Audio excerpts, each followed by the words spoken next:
Ce petit seau jaune sur la chaîne de tri constitue une anomalie. Il est rempli de dasseries. Dasseries pour déchets d'activités de soins à risque infectieux. Le centre de valorisation des Corpins en voit passer régulièrement. Aujourd'hui, il sonne l'alerte. Ces derniers mois, 4 salariés se sont blessés, notamment avec des seringues. Ces déchets sont interdits normalement sur la collecte des emballages, donc on ne devrait absolument pas les retrouver sur la chaîne de tri. Le risque est très important pour nos salariés qui se sont déjà fait piquer avec des conséquences, des suivis médicaux sur 6 mois et un doute sur une maladie potentiellement déclarée. Donc ce n'est pas des conditions de travail normales pour notre personnel. En 2010 et 2011, il n'y avait eu aucun incident. L'explication se trouverait dans la modification de la collecte et dans l'évolution de la législation obligeant les émetteurs de déchets comme les pharmaciens à organiser une collecte adaptée.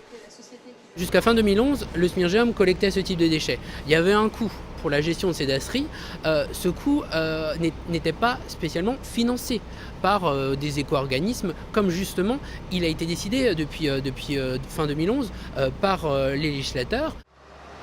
Alors, absence de vigilance du consommateur ou pharmacien récalcitrant, l'association UFC Que Choisir a mené l'enquête. Elle s'est rendue dans une quarantaine d'officines sartoises. À part quelques exceptions, 2 exceptions, les officines jouent le jeu. Il n'y a pas de problème là-dessus. Le conseil est bon, par quelques exceptions. La gratuité est là, sauf 2 cas sur 41. Que Choisir et ses bénévoles vont multiplier les actions d'information. Il y aurait en Sarthe une moyenne de 15 000 personnes se soignant elles-mêmes sur prescription.